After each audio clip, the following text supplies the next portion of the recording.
Hey, what's up, guys, and welcome back to the DrEnderPickles show. Today we have a very special guest, very renowned and infamous guest, Beardler. What's up, Beardler? What's going on? I'm doing all right. How are you? Doing pretty good. I just want to jump right into it. When did you join 2B?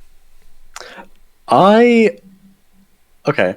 So I actually originally thought that I joined Tubi in March 2017. Then for a while I thought it was May, and then I actually checked a screenshot I took when I first joined and compared that against the day count of Tubi at the time, and apparently my exact join date was March 12th, 2017.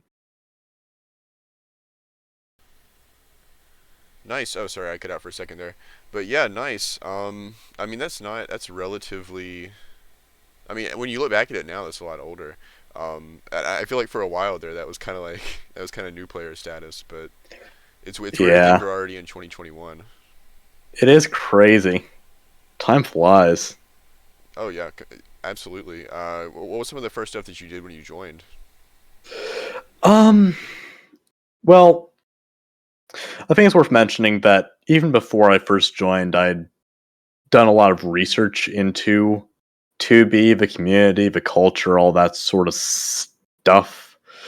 I kind of obsessed over 2B history, I guess, even before I joined. And by the time I did join and actually started interacting with the community, a lot of people thought that I was actually an older player, just disguised using an alt or something, um, because of the degree of knowledge I did have. Um, but ultimately, um, obviously that was not the case, and I'm my own person. Um, but um, originally, when I first joined, I was kind of just doing Tubi as a side project. When I Okay, so when I first joined Tubi, I'd been playing on another server called Minewind, which has since gone severely downhill. But I played on here with one or two members I met on that server. Um, and for the vast majority of my first couple months playing, all I was really doing was, visiting old base ruins that I found through leaked coords files here and there, online, on Reddit, so on and so forth. Um, and ultimately, I think the first really major thing I ended up doing on Tubi was I decided to take a trek up the North Highway. Um, Stopped at the ruins of Shenandoah at one point. That's crazy. Made Yeah, a that was small base there. actually one of my first Yeah. bases. That was actually my first Oh, base in really? 2B. Yeah, that's That's very interesting you cool. say that. Oh, very cool. Yes. So yeah, I crashed there for a little bit. I actually made myself a little, little hidey hole in a mountain just I think it was like just north of that little town that was built like as an annex to the main base, like to the west or something, or was it the east? I don't even remember. It's been a while. And eventually, I one of the people I was playing with on mine caught up to me, and we trekked over to Wintermelon, which had just recently been griefed and leaked at that point. I think that's accurate. Um, I remember very distinctly. I found that the melon farm there hadn't been fully destroyed, so I just stocked up an entire inventory full of melon slices. And then made the journey over to Aureus ruins. Um, and almost immediately, I got ambushed by two players who were there. They ended up attacking me, Do you remember who they and were? Or were oh they just god, randoms?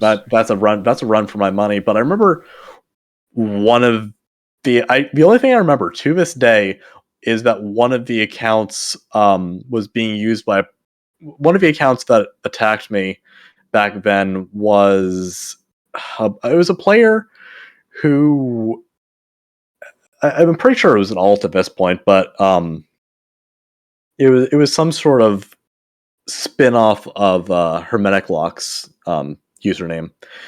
Was one of them. Honestly, I think it actually might have one of the players might have been Lane, but I don't even remember anymore.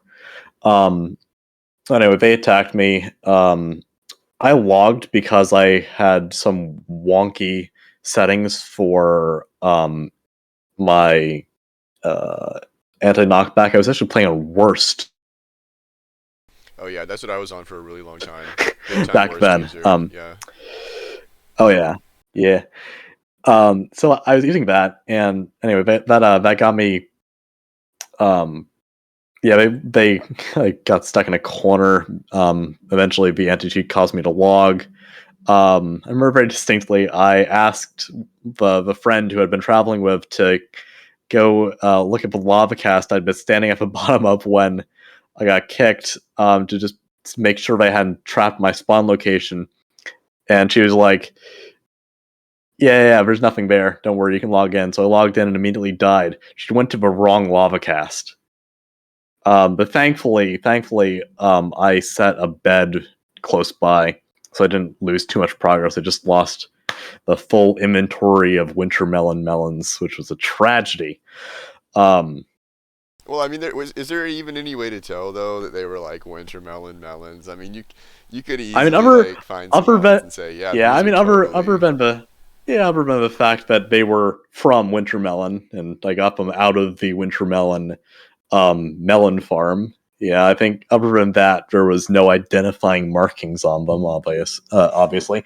So, yeah, it was a tragedy though for me as a new player with like barely even a uh, plain enchanted diamond armor set.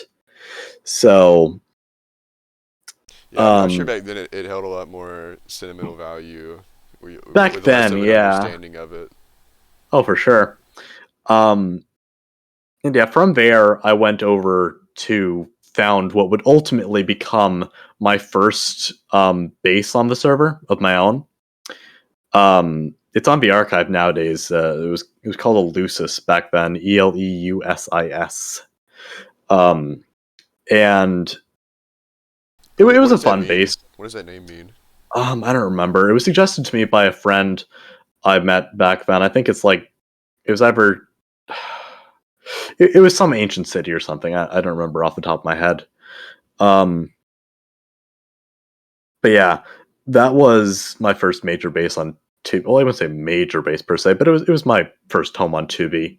Um, Ultimately, I wasn't too proud of most of the builds I did there. I think the only design that really stuck with me, ultimately, was the design I did for one of the buildings at that base, which I actually copied over to Limbosity, the first Builder's Haven 2 base we did this year. Um, and I was planning on doing a lot more of it, never got around to it though. Um, of the new one, anyway. Um, while I was basing at Eleusis, um, I remember I did some sort of trip to spawn at one point, and some dude. Wait, maybe it was on the way out to Wintermelon Norris and all that stuff. I don't remember off the top of my head. But someone dropped me my first kit of gear. I probably could actually find his username if I looked hard enough, but I don't have it on hand. Um, it was some person who's trying to get me to join their group back in 2017. But probably, I seriously doubt they still play, or if they did, they'd be around or active in the community or anything. Um, but anyway, that was my first kit of gear I got walking down the highway a while back. Yeah, Um, speaking of and highways though, Mhm. I want to know what kind of made you want to travel in the first place and start exploring bases. um, I think ultimately the thing that really did it for me about Tubi compared to all the other servers, well, by and large, okay. So my main complaint about other servers in general was the two things that, in my mind, made 2B special, at least back then. And those were the fact that you could not get banned for any reason whatsoever, and that the map had never reset for any reason. And I'd experienced issues with both of those in the past on other servers. I played on some YouTubers server back when I started playing Minecraft, like early, I want to say late 2015, early 2016. And ultimately the map got reset and I lost everything I'd been working on for like months there, and I was like, yeah, whatever. Moved on to the other server I mentioned earlier. And ultimately, I think it was July 2017. I got banned from that server for the crafting book dupe, which I've heard single-handedly ruined 2B's economy. I wasn't too active back then, but obviously when I was banned from the other server, I became a 2B main and remained that way basically my entire time playing Minecraft from then on out. But yeah, so so anyway, Eleusis. So I went from Eleusis. I remember very distinctly. I got towards to Life is Good 72's Pacific Heights, and I didn't realize that what side of the highway it was on until after I'd started my journey. I actually thought it was on the plus plus. It was on the no, sorry. I thought it was on the plus minus. It was on the minus minus. But anyway, I started the journey before I realized that. But somehow, while I was traveling on horseback back then, was I traveling on horseback? Yeah, I think I was. No, actually, I'd just gotten my first elytra back then, and I was just flying casually because I'd just gotten Future back then. And I remember this very distinctly because I traveled like 20, 30, 40k. And I flew into a giant obsidian pillar. And it turned out that that thing that I flew into was a part of some old base called Epsilon. Which conveniently for me at the time, as a new player with nothing and basically just one kit and one set of armor and all that sort of stuff, it had a full dupe stash, which had been created during the dupe that I just missed. So, being a new player, I decided to spend several hours that day. I think I was on for like 8 hours non-stop, flying the stash from that base back and forth to Eleusis.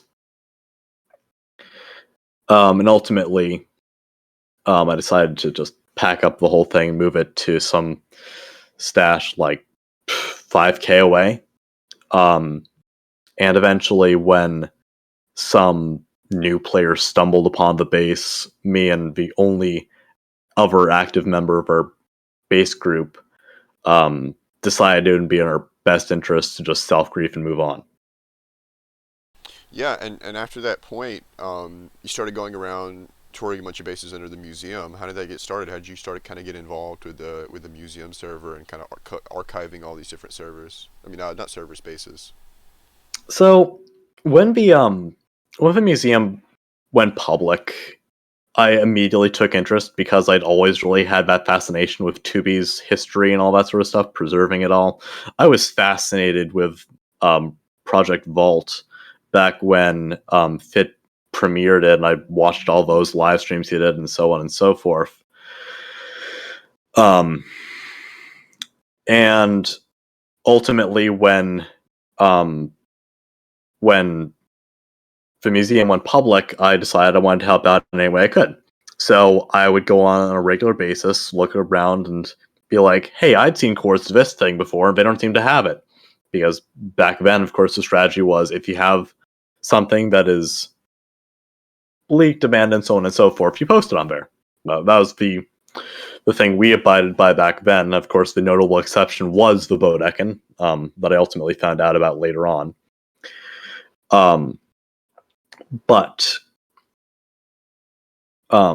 so I decided to, with the newfound wealth I had because of Epsilon and Eleusis, I decided back then, at least, that was when Elytrafly was, well, Packet Elytrafly, I should say, was still fully operational, and I could travel around as fast as I needed to get anywhere I wanted as soon as basically I could travel overworld and get to a location several hundred K out in under a couple hours. Um, and that's ultimately what I ended up doing. Before I got wrapped into the museum, I decided to just travel around Spawn whenever I saw that coords were leaked on Reddit or on any other location where people post coords. Even I think the earliest incarnation of 2B online. I don't remember offhand, but I think so. Um, I just went around Spawn for a little bit, collecting downloads of this, that, and the other. And ultimately, I put those onto a file and sent them as often as I could over to uh, Jdinger, aka Tama. Yeah, and Um, is he still kind of active today in any kind of sense, or is what's the deal with the museum project and what kind of happened with it? well, I'll get to that because that story is very much entwined with the stuff that ended up happening to me in like mid 2018 with the whole Bodek and Block Game Mecha situation. Yeah, yeah, yeah. Um, but yeah, just before, so we don't get it ahead of ourselves. How I ended up getting into the working with the museum, as I remember it, was that I just kept on sending Jdinger downloads I'd taken of various things I found in my journeys. And ultimately, one day after the the positive world corner was reached by way of the border highway, because the diagonal hadn't existed at that point. I mean, back then, highways in general were very different. I mean, having a paved highway overall was a luxury. Um, I remember back then, before diagonals were even considered a viable means of transportation, because they basically didn't go much over like 10K at most. So I think that's something we all honestly take for granted nowadays, because back then it was horrible, trying to get around and all that. Yeah, and But you yeah, you actually made a big journey yourself, going to the world border, and the world corner in 2017. What was that like before highways were as developed as they are now? well, let's just say pig speed was essential. I made it from spawn to the world corner in just under a month. Yeah, that's kind of crazy Um, for the time. oh, for Because sure. if you think about it now, there's like stuff like the motorway extension gurus Hmm. that really push to make actual roads all the way out there. But I'm sure back then it was like a lot of it must have been It open nether. Back then it was just after Burnsy's highway team had reached the the the the plus corner. And there's a whole thing about that because um Burnsy and his crew made it to Point Nemo, found the signs, went on to do Point Dory, and then ultimately left and went on down to what they would call Point Mackerel, and what I heard referred to as pointless because it was pointless at the time. Um, the plus plus world corner. Um, and I eventually I headed out there. Took me just under a month, and when I got there, I took a photo of the world corner with my phone because I was on a Mac and I didn't know at the time how to take a screenshot using Mac keybinds. Um, and immediately after I'd taken my screenshots and all that, well, not screenshots, but the pictures, proof I'd been there, I immediately just killed myself back to spawn. And that was that. But what the important part of that whole thing was that I had decided that since Burnsy had built little rest stops along the highway, I think it was like every 25k in the Never or something like that, maybe 125k. I don't remember offhand. Um, I decided that I would go through and download all of them that were at least somewhat intact using the world download mod that I got my hands on. And so ultimately, at the end of the journey, I sent Tama over my complete downloads collection from that trip and from before, which I think amounted to well over 100 files, like individual downloads. Yeah, Um, how much storage did that take up on your computer? oh god, I don't even remember. I mean, when I ultimately came back um, to Tubi and to all this in general, well, when I came back from my hiatus and started using my computer again, but one of the first things I did was delete a lot of stuff, and one of the things I did delete was my old world downloads folder. Sadly, I wish I hadn't. That was over 100 gigabytes back then. I deleted it for more space. Definitely shouldn't have, but that's what happened. Um, that was everything I downloaded at that point up until I left the server. Yeah, Um, and what was kind of like that interest in the world border back then compared to now? Like, was it still kind of this new frontier of people, hadn't really explored that area yet, and people were still oh, excited about it? certainly. Oh, everyone was excited about the world border, but um, I mean, I just remember how with Bernstein and his team making it up, there was all this hype about getting to the world border and all that. And of course, because Bernstein and his team were heading out there, you have a whole bunch of griefers who followed them. And so, as everyone knows, Point Dory fell relatively soon after it was founded. I mean, relatively. Um, but the border itself, Point Nemo, didn't fare that well either. I mean, within a couple months, people were referring to it casually as New Spawn, because it was griefed so heavily so quickly. And if you see pictures and renders of it nowadays, it's pretty bad. I mean, honestly, how it looked back then was actually equivalent to how Spawn looked back then. Yeah, and I mean, there probably weren't many people that actually made it out there, though, right? I mean, had to have just been Burnsy and kind of his small group of people. His small group of people who were ultimately, I think, somewhere between 20 and 25 strong, maybe even 30. Oh, and that's definitely not a small group on by today's Yeah, standards. and especially back then when the server's population was relatively low.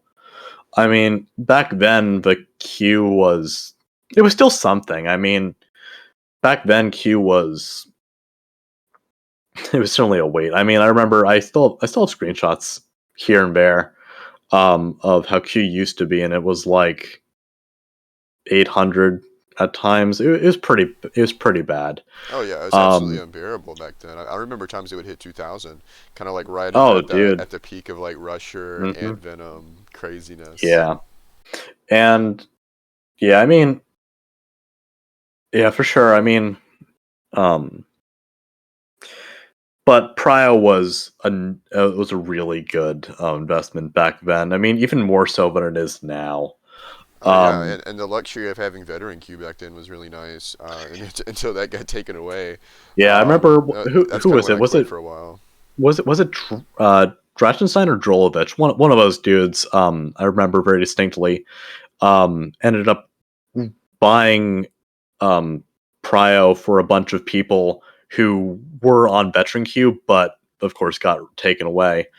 Um, and I remember he got a lot of hate for it back then, or whatever, the community lashed or something. But of course, plus rep to him. But Yeah, and I guess now it's kind of like a widely accepted thing to like simp for old players and buy them prio. yeah, I mean, you can certainly see that through players like Doctor Zombie. I know he still comes on every once in a while when someone buys some Prio. I don't recall him having said anything about buying Prio anytime recently. Yeah, And to my I haven't seen knowledge, he him in only comes forever. on. I mean, I actually have direct communication with him right now. I talk to him, but I haven't really seen him around on the server in a very long time, which is Yeah, unfortunate because I loved his series. oh dude, I have always loved his videos myself. I need to watch him more, quite frankly. Even his non-2B stuff is great. Oh yeah, he's been Um, doing like a solo run on a modded world. I'm pretty sure, but it's just not yeah, to me. It's good, but it's just not the same as like being for to me sure. like the nostalgia of being on 2B and trying like desperately in chat to I get into mean, his videos, like spamming whenever he's online. Like that was oh, just but of exciting times course. to me. Oh, for sure. I mean, part of me, on the basis of YouTube, part of me has always considered the possibility of trying out YouTube. I mean, I have a YouTube channel that has no videos and never has had any videos, but for some reason, I already have, in just under a year, I've gotten to 41 subscribers with no content. So, I don't know. Part of me thinks it could be cool. Part of me is also thinking that it's probably for the best if I don't become part of the problem. Yeah, and this is kind of a good lead into where that fascination comes from the community, kind of where Oh, for everyone's sure. interested in you, which unfortunately seems to be more on a controversial The note. So since we're kind Yes, of moving in yes, that direction, I'd like to hear a little bit for about your sure. time at Blockade Mecca and Bodekin. Obviously, the real slam dunk here. Yeah, I mean, well, to continue the story overall, um, and give a little bit of context, um, because my real life at that point really played a lot into how stuff was going on Tubi in like um early 2018. Yeah. Um, see, I actually in within like 3 months into my freshman year of high school, I actually dropped out completely. And was dropped out for like 6 months before I was put into a sub program within the school because of anxiety and stuff like that. Um, and ultimately, because of that time away from, I guess, real life obligations and stuff like that, I got to, I guess, I both isolated from real life stuff and sunk a lot deeper into online stuff, including Tubi, but also a bunch of online relationships, I guess. One of which was particularly toxic and destructive to me as a person, which ultimately sent me into a kind of a downward spiral that, in a lot of ways, influenced what happened in 2018.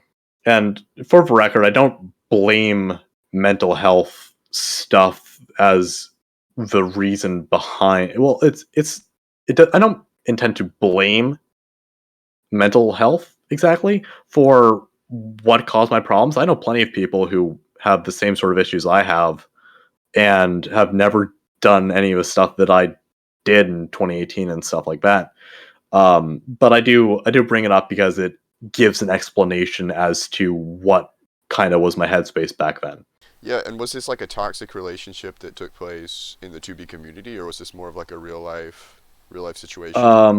Neither actually. It was just an online thing, but I didn't really have any real life friends to um to counteract that, so it kind of became consuming, I Yeah, suppose. I mean when that's all you do and that's kind of your life. I mean, it feels real even if it's not, tangible and Oh, physical. yeah, for sure. I posted about this. Um, I actually made a comment about this back in 2018, um, when someone brought up my really toxic relationship history at that point in time, on Reddit. And I mentioned at that point in time that the relationship I was at the time of the Bodek and Block Game Mecca was extremely destructive overall. I mean, there's no positive way to spin it. She was encouraging me to self harm and harm others and all that sort of stuff, and it was just really not good. She put me into a really bad headspace, which was also extremely manipulative, which in turn made me rely more on her, and it was just a downward spiral from there. Um, and so, with that context provided, um, after I returned from World Water, and sent all my stuff into Tama, he ended up just giving me staff access for the museum to help set up all the stuff that I had donated him um, for the museum. And over time, I got a lot more trust, and he started feeding me coordinates to go to and download and all that. And ultimately, um, I finally got console access to um, the uh, to the museum. And the primary reason for that was because he wanted me to just insert region files and stuff like that from the downloads I was taking directly, because I was just taking so many in such a short amount of time. Um, and to clarify something that Fit claimed in his original 2018 video about me was, well, at least not exactly about me, but that touched a lot about me and got me the hate I got for a very long time.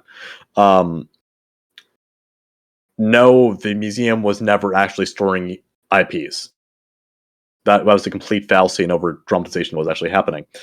As Hermetic Lock mentioned in a recent Reddit post that I'd posted in the comments, slash scene, which allows you to view a player's IP on the archive, was not disabled. Um, which was definitely a shortfall on their part. I didn't even know that existed back then, quite frankly. I actually wasn't even involved in when Jared's IP got leaked per se, because um, I was not even home at the time. Um, I was in my car, my parents' car, doing something at the time, and Magic X, I think it was, messaged me on Discord. It was like, "Hey, Jared's on the museum. Didn't you want to get him banned from there or something?" And he asked me if I wanted to IP ban Jared, and I was like, "Yeah, I don't want him coming back."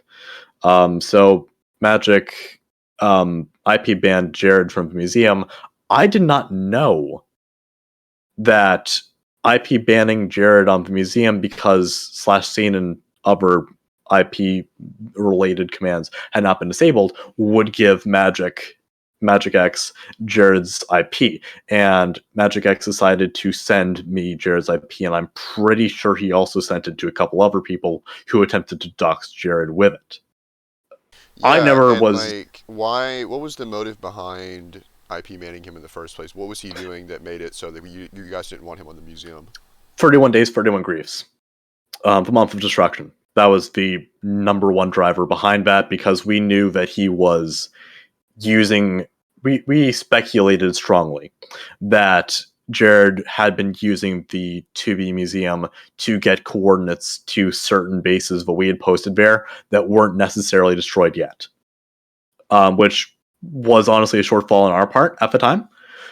We shouldn't have even posted at those bases to begin with, but we decided that the best course of action would just be to remove him from the scene to begin with. And then we um, ultimately just kind of moved on for a while. Yeah, and what did Magic EX do with this information? You said that he gave it to people and they tried to dox him. Who were these people and what kind of organized from that that you know of? I don't remember offhand. I don't want to say anything against anyone per se, just because I don't remember who the group of people trying to dox Jared was from memory. I do remember that it was a group of a couple people. I do remember that I was not the only person who Magic X sent those that IP to. The only person I ever shared it to was Slappin because I trusted Slappin. I still trust Slappin. We're decent friends nowadays. We talk casually every once in a while. But ultimately, when the whole Bodek and Blockade Mecha thing fell apart, he released the fact that I'd sent him Jared's IP address, um, alongside a bunch of other stuff. Yeah, and what was kind of Jared's retaliation to that once the rumor got out, and how did he even get out in the first place that this was happening? Um, Jared never really retaliated against me per se. About that, well, at least as far as I'm aware. But one thing I do know is, well, to be completely clear, the fact that Jared's IP had been leaked didn't even become public knowledge, or I don't even think Jared knew per se. He might have. I might be misremembering, but I don't think he even found out until it was made public on Reddit, thanks to Slappin. Yeah, and how does this kind of tie into the whole Blockade Mecha Bodeka situation? Um, it's a separate but inherently related thing because it was happening along the same time and the same guidelines. Because here's the thing. Um, I don't remember exact dates offhand. I think it was May 2018 was the month of destruction. Is that for May? I think it was May 28th. No, not 28th. It was, I want to say 27th. Yeah, it was 27th. Um, I'm pretty sure. Don't take my word for it. I think that's what it was. May 27th. Um, this ties back into that toxic relationship I mentioned earlier. Um, that ex of mine had given me a crazy ultimatum that I really had no power over, and both ways I could go um,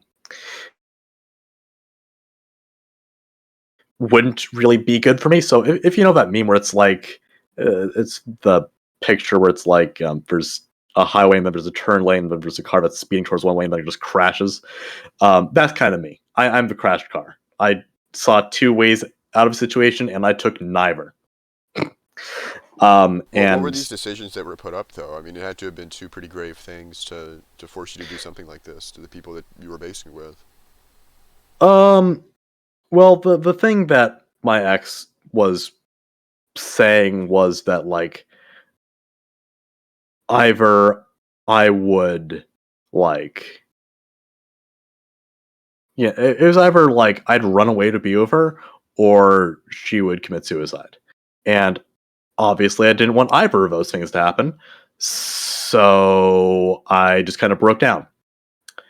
And I actually this hadn't been the first time that she had tried to pull stuff like that against me. The first time had happened in April of that year. And I was offline for a couple of weeks because of that. I spent time in a psych ward after some stuff happened because of that, and an outpatient treatment for a little bit because of that. Um, Obviously, I came back just in time for all the other chaos with the month of destruction to come back into play.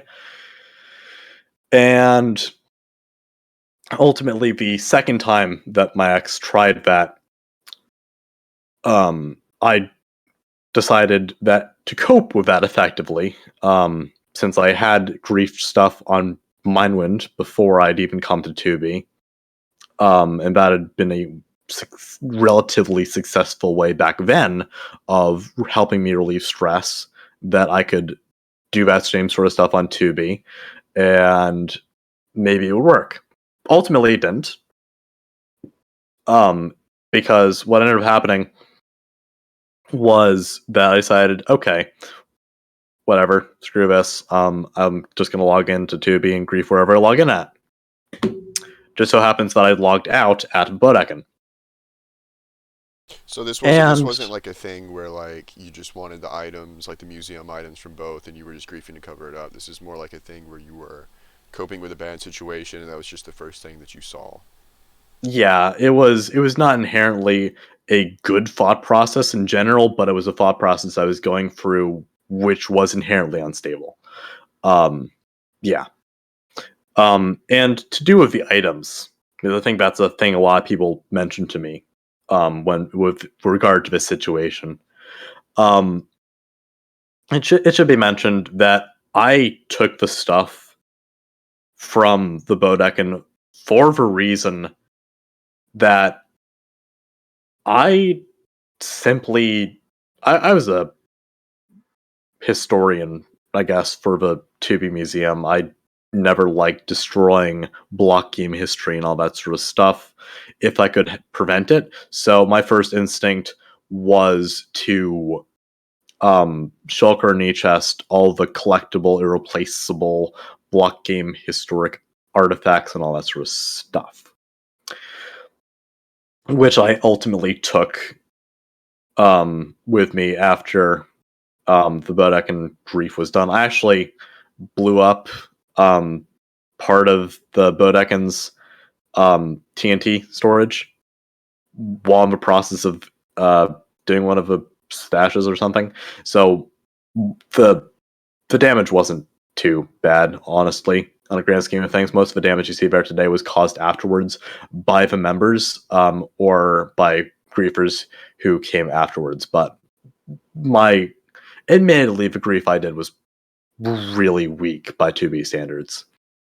Yeah, and how do you feel about the base members themselves criticizing you by saying that it was just to take the items out of a selfish need to like present them in a museum? How do you feel about that perspective from them? Um, I honestly feel that it was.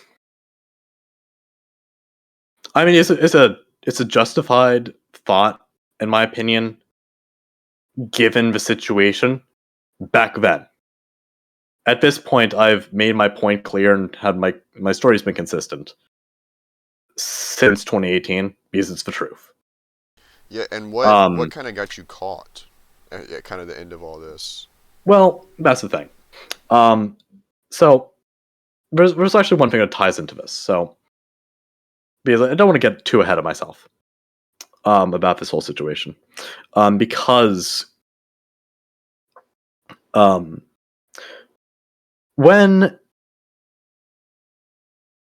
I grieved the Bodekin, the first thing I did after that was send my two Minecraft accounts I had on Tubi at the time to different locations.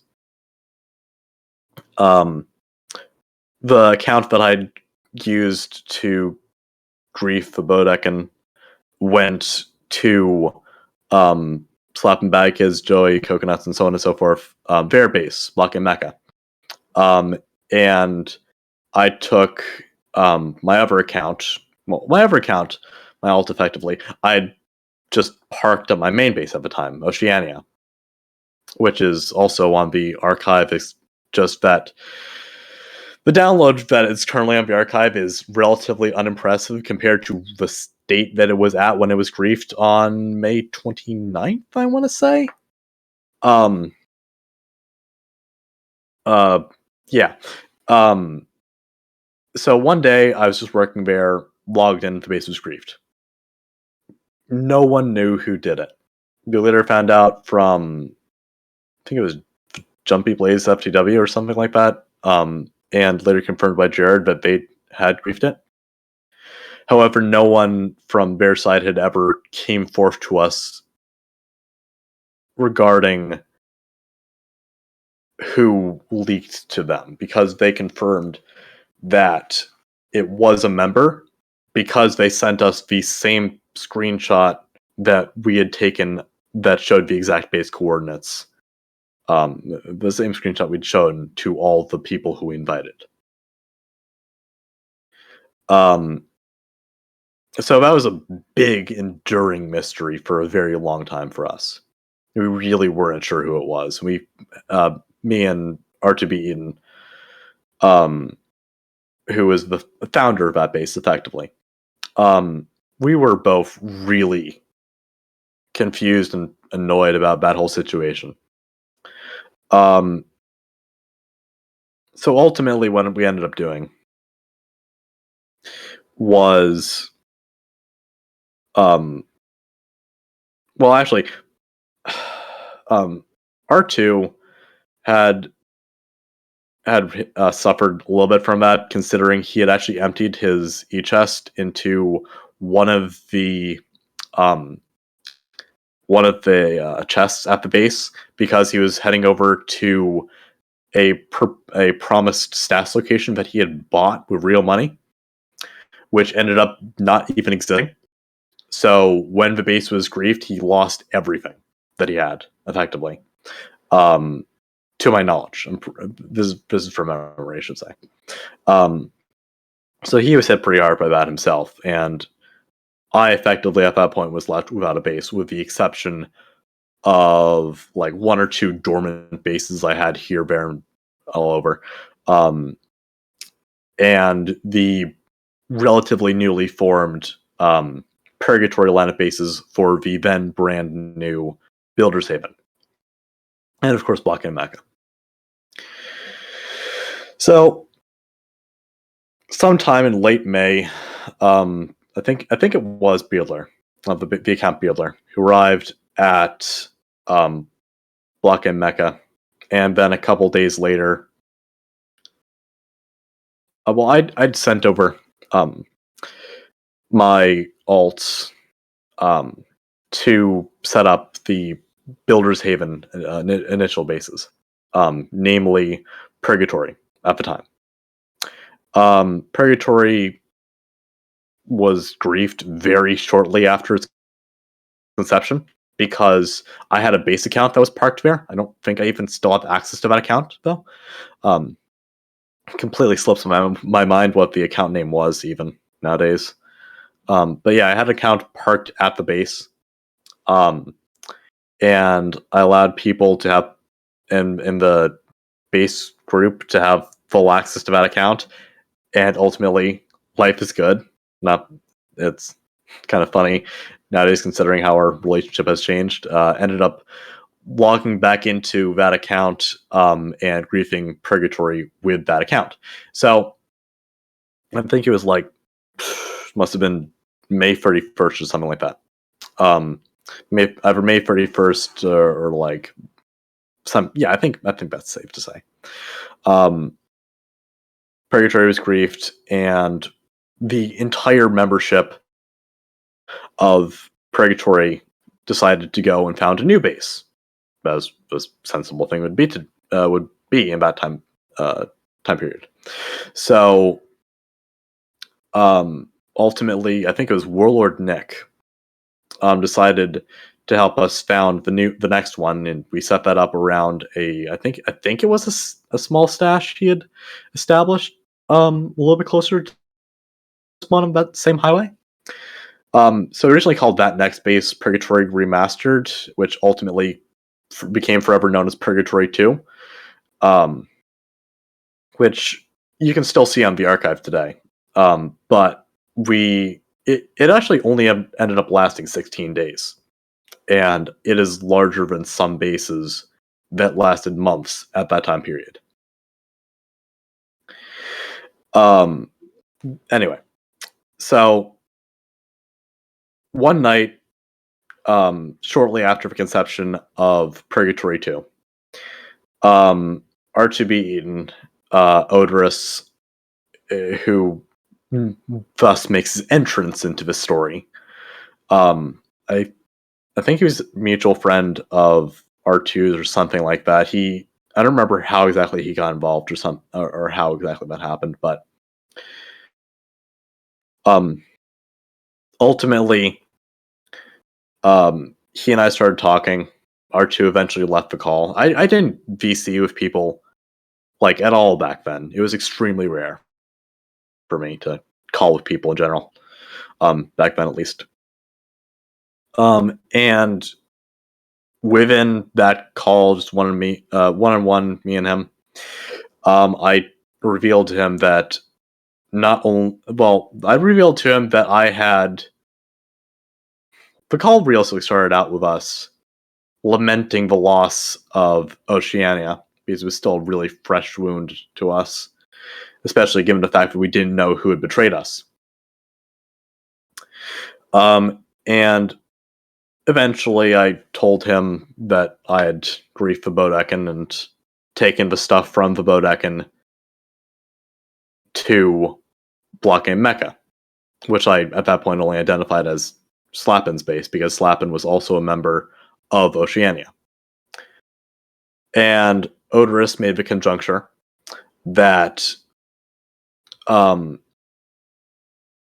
since Slappin was the only member of Oceania who was a decently who was a player who was known to have griefed in the past, it was the only logical solution to him that at least this is what he claimed, that it was probably Slappin who had leaked it.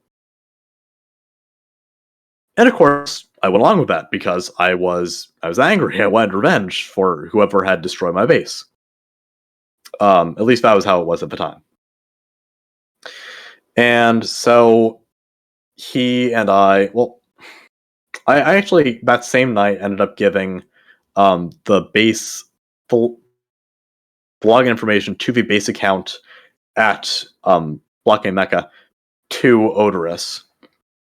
And of course, I just logged in there and effectively set to work. We looked around the base, got whatever valuable stuff we could, and emptied Giraffe Adder's museum, including the stuff I'd gotten from the Bodekin, and using purling, sent those things all over to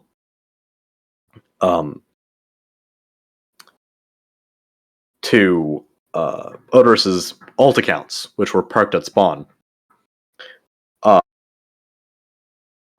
for safekeeping, is what he said, temporary storage. And of course, when all that was done, we ended up griefing the base. Later on, I asked him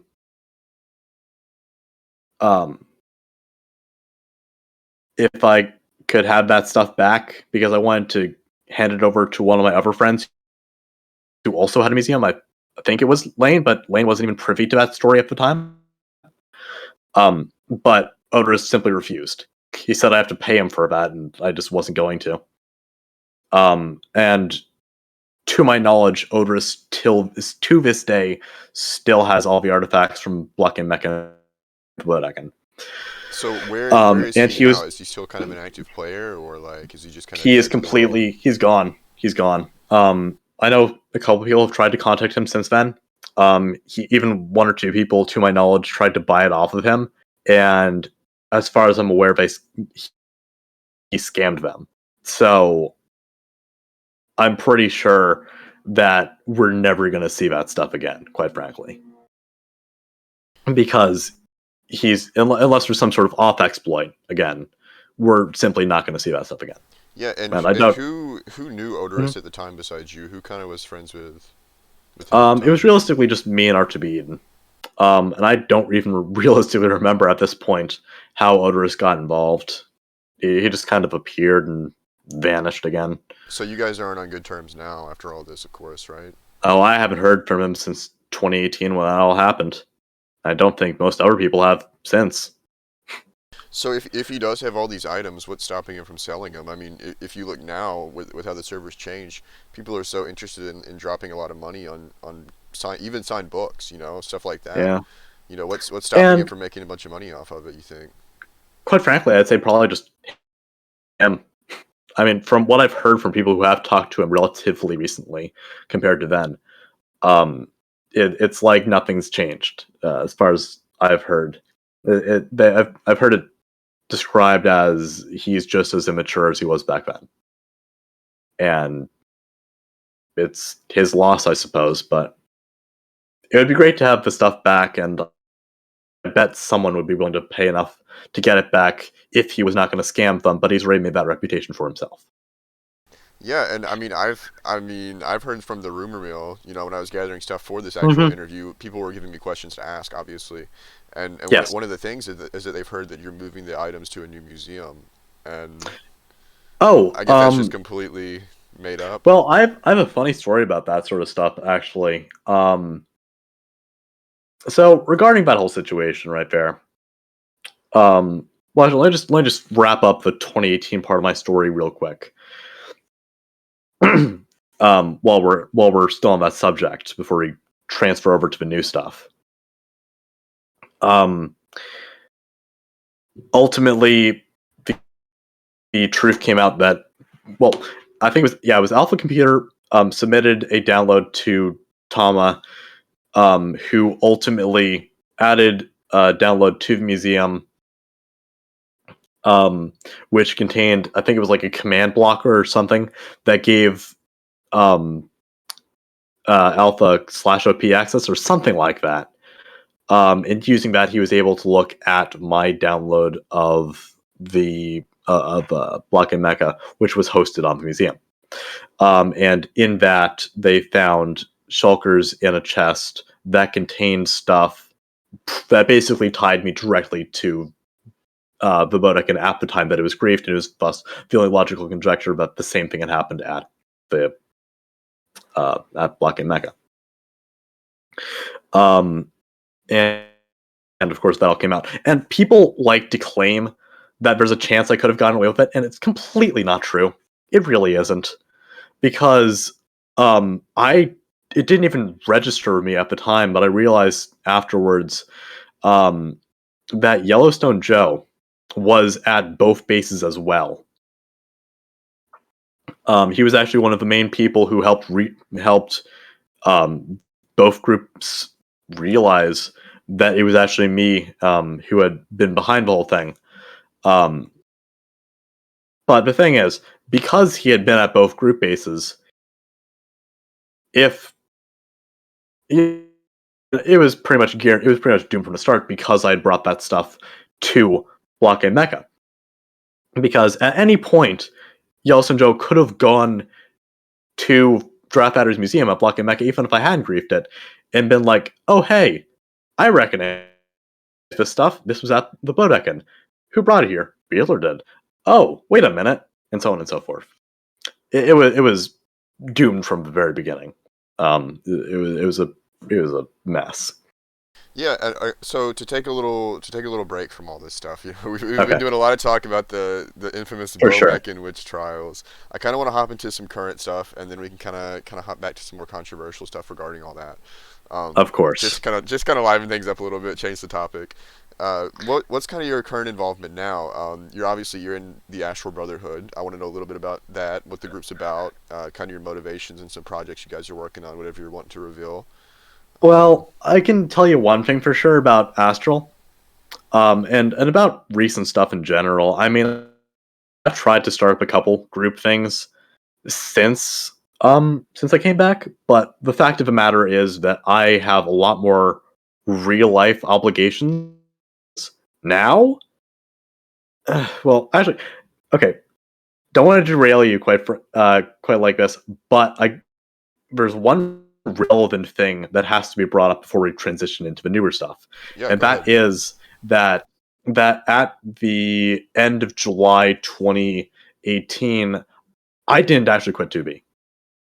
I went inactive on 2B. I played single player for a little bit, and then something really similar to what happened in May and what happened in April of that same year happened again. I got turned into a psych ward, and then I got institutionalized. I was in mental health treatment for from between August 2018 all the way up until July 2020. And that was the actual main reason why I was not active on Tubi for that period. I was simply unable to connect at all, even if I wanted to. So that's realistically what happened there. When I came back from all that, I decided to spend some time connecting with my roots on Mindwind, but that server had just changed beyond recognition, and in October, I came back to Tubi. I started up a group right when I came back, which I called the Brotherhood,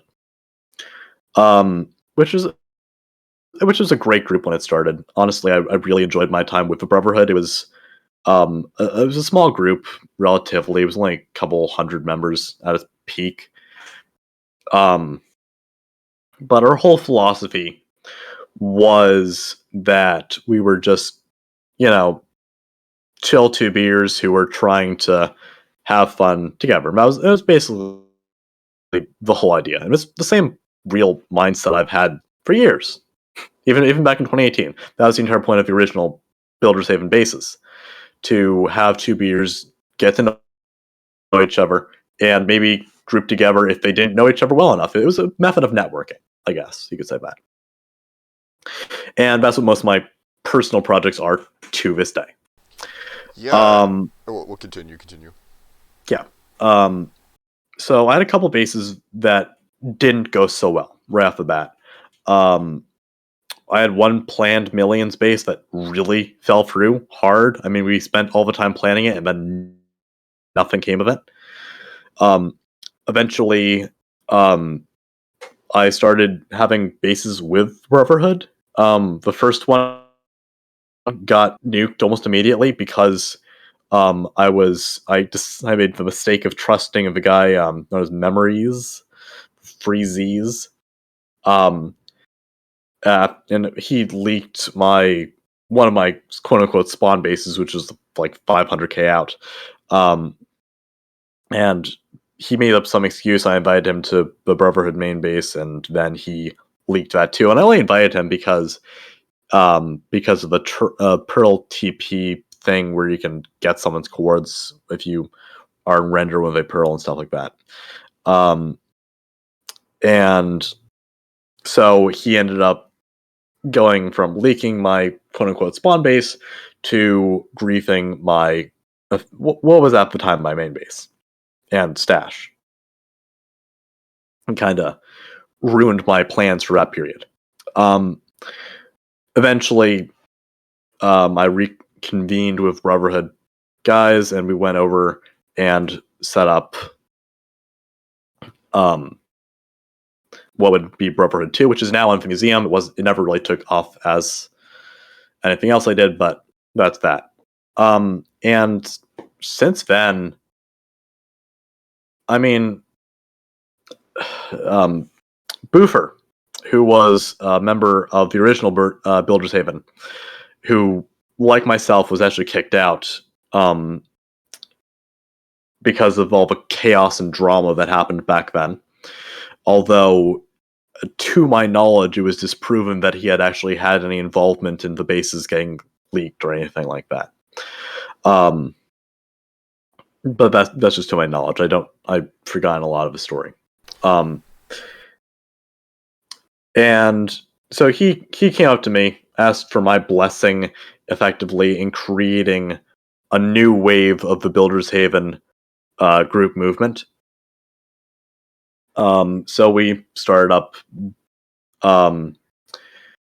the Builders Haven, which was originally called Builders Haven Revisited, and then we changed the name to Builders Haven 2. We founded two bases under that moniker, Limbosity and Bernheim. And ultimately, well,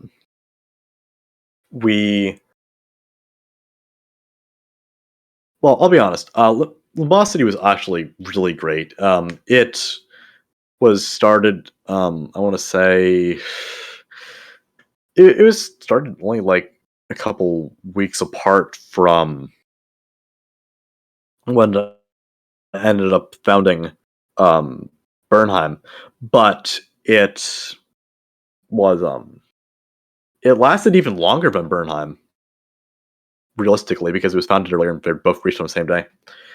But that was the Builders Haven spawn base, and if you've seen the pictures of the um, the signboard we had at the time of the grief, oh, it was stacked. We got plenty of members who showed up prior to it getting griefed, and to my knowledge, it only really got griefed um, because one of the Builders Haven 2 members leaked it in the chaos that ensued after Bernheim fell. And effectively, Bernheim was the base that we founded for members of Builders Haven 2 Limbosity, who we viewed as more trustworthy than the others. And a couple of those members, we I still base with at various places today. Spectre was one of them. Really cool dude who I actually met in real life at one point. Recently, right before I moved from where I used to live to where I'm now. And also Bosch, Gurkha, and the Eternal Aura, otherwise known as T, who are both really, really cool, talented builders who I value the company of, to say the least, and a bunch of other really cool people. Tensive was there. Seven Red, of course, who actually now owns the Beardler account. I no longer use it. I use an account called Spawn Patrol. And it was a pretty big member list. Jalapeno and a few others. Ultimately, even Draft Adder actually was invited, and he showed up shortly before the grief, to my knowledge. Although he later revealed to me that he had cords from even before then, because I invited Z-Trax, who apparently leaked it to various other people. I heard that wasn't true.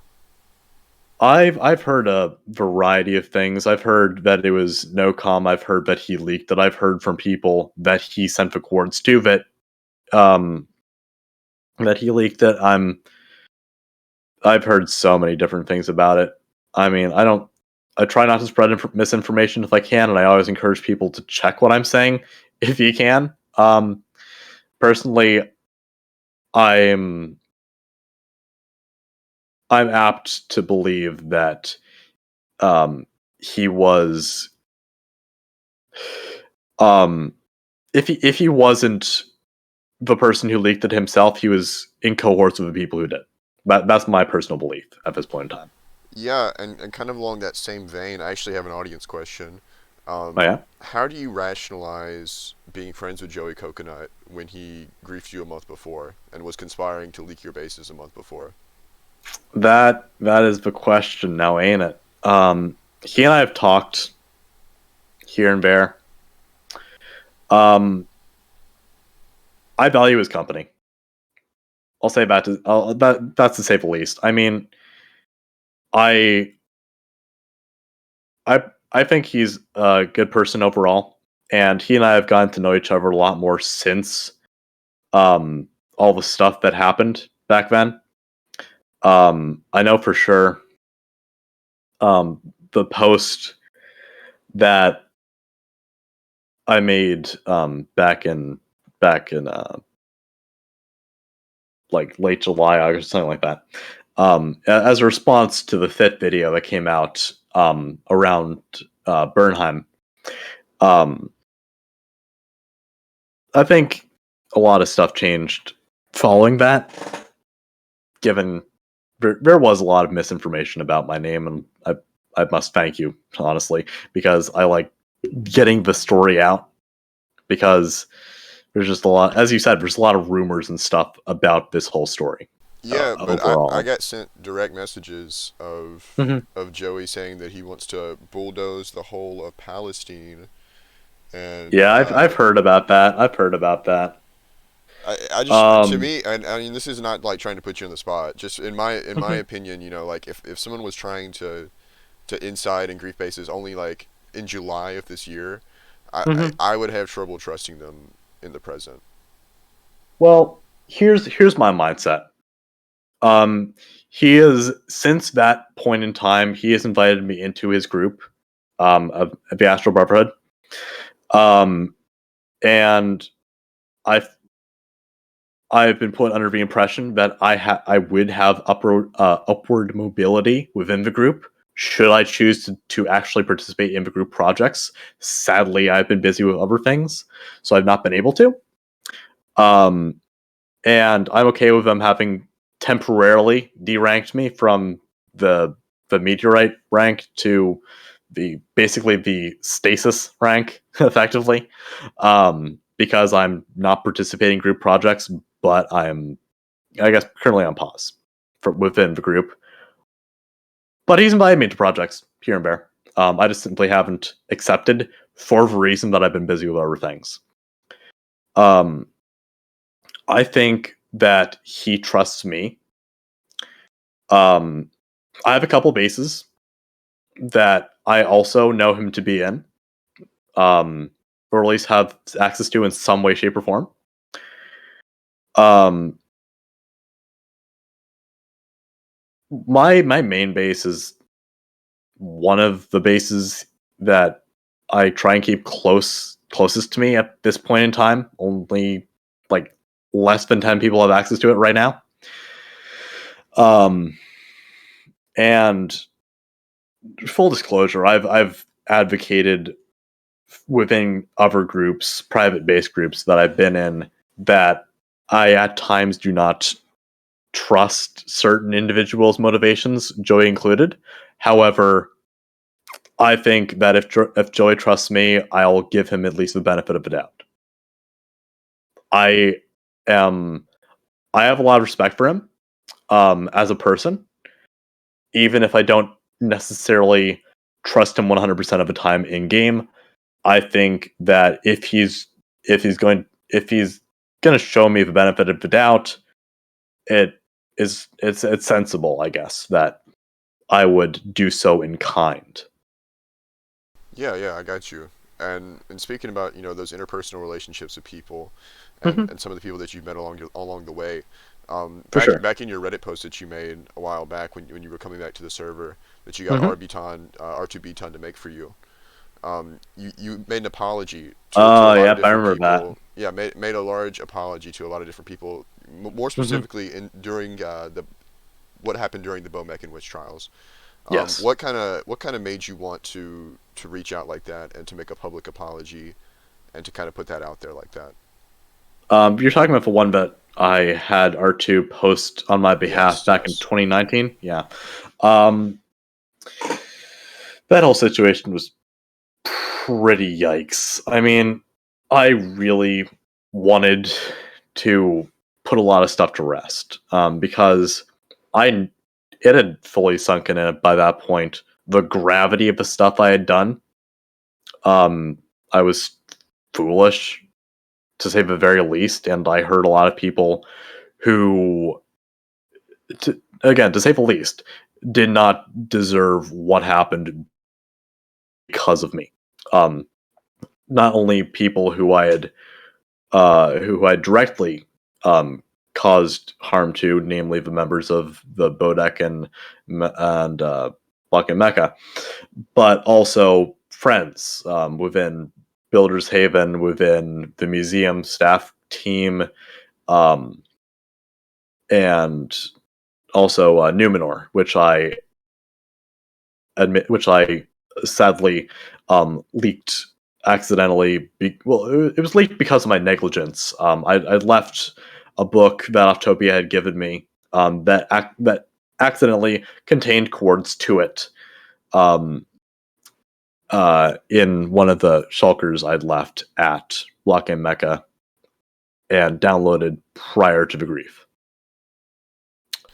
Yeah, and kind of regarding those people, if Hmm. you, and I know that this is kind of out there, if you weren't able to actually address one of those people Hmm. right now directly, would you do it? Like if you were able to actually talk to them and apologize in person, would you do that? Not in person, but obviously over Oh, communication. 100%. So 100%. so if I had somebody that wanted that and that was willing to hop in, that knew this was happening, would you be okay addressing that on the show? For sure. I Cool. mean, Okay, cool. Could I've I move someone in right now? yeah, sure. All right, sweet.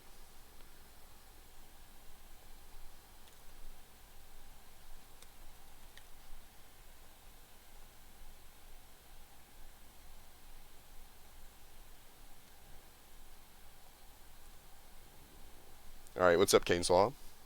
What's up, man? All right, so you had some questions for Beard, and I just talked to Beard, and he wanted to address you directly. We were just talking about his apology on the Reddit, and some words that he had back then for people during the Bomek and Witch trials, and I wanted to bring you in here because you had more context on the actual situation than I did, and so I wanted you to kind of talk and for him to answer any questions that you had about the situation personally, so that you can move on from that. Sounds good to me. Yeah, go ahead whenever you're ready. Weird, you there? I am. Yes, sir. So, what was the whole? I still don't understand why you even did it. Well, I was And what? explaining this to Bezo just a little bit ago. Um, in a nutshell, what was the whole thing that caused the whole situation, I guess, was as I think I did state back in 2018, but it was mainly a situation which um I had a lot of really bad influences in my life. I've been in a toxic manipulative relationship which caused my mental stability to spiral.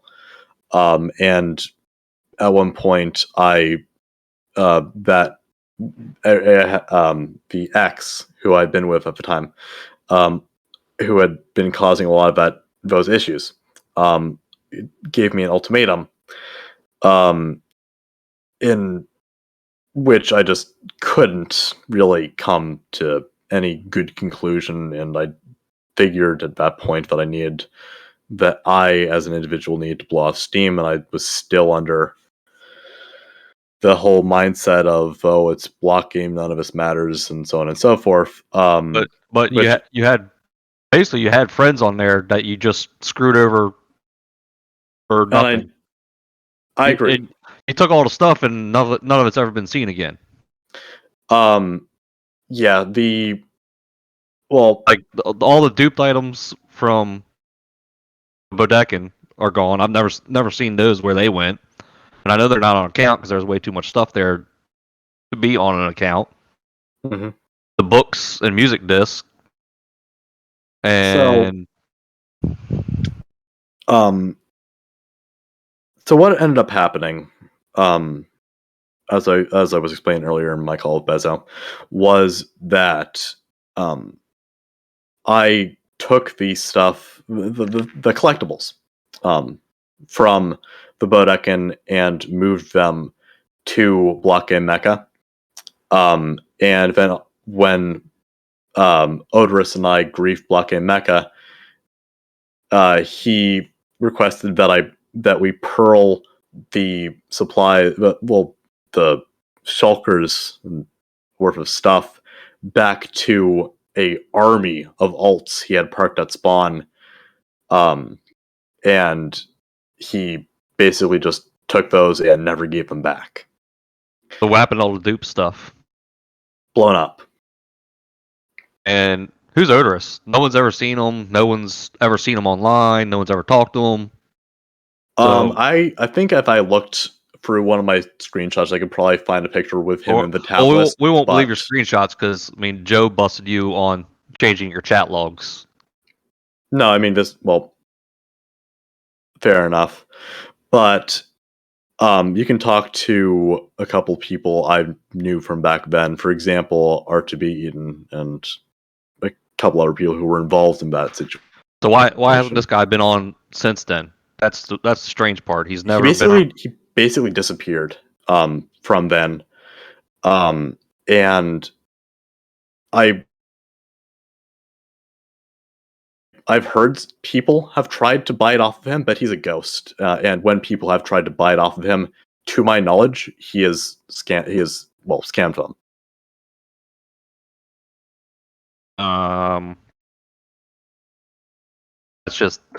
That's suspect that it just dude doesn't exist except for what you say.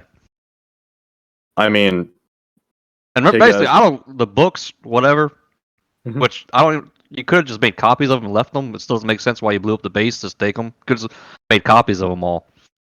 Well, what happened? It was not about the items. But you took them, so it was about the items. I took them because I valued history of the server, and I griefed the base because I was blowing off steam because of IRL stressors, and it's not an excuse, but it is a reason. Well, it's a shit reason, but it is a reason, and I'm sorry that I did what I did. That is completely honest on my part. I mean, if I could undo what I did, I would 100% get you back the items. I would do anything I could to right those wrongs. However, I mean. So what was your plan afterwards? Because you started spinning all these lies and stuff to try and cover it, but did you? I don't understand what was the point instead of just owning up to it. So, yeah, I did it. I took the items. Why make up all the lies and get yourself caught? I honestly don't know what I was thinking back then at this point, because I really was not in a stable headspace back then. Yeah, it was just a mess. I mean, the only thing I regret more than having destroyed the Bodek and blocking Mecha was that I had lied about it. Fair enough. Fair enough. I'm not salty about it anymore. I'm just trying to do what's what. That's valid. I mean, after so long, it's been quite something. Yeah, and I'm glad you had the opportunity to kind of clear that up and to ask these questions, and I'm glad that you put a reason forward other than what people had suspected. And I just want to know, maybe from Kane's, what kind of made you guys think that was his intention? What do you mean? Like when all this was going down, and the big idea behind it was that he was taking those items specifically just to store them in the museum. What was kind of the evidence at the time that was the purpose behind it? He was the first person to say that both bases were getting griefed, and then thankfully Joe was smart enough to realize that the chat logs had been altered. I mean, we all had our suspicions, but once Joe found that, and then Beard had his world download of Block Game, and it had the music disc in it from Odekin. So that was what rattled him out immediately. But Joe's contribution was immensely helpful. Yeah, well, I'm glad we both had the chance to clear this up, and I think this has been a very satisfying interview. I mean, does anyone else have any questions for either one of you? Nah, I'm good. I still want to know where Odorous is and who's talked to him or what.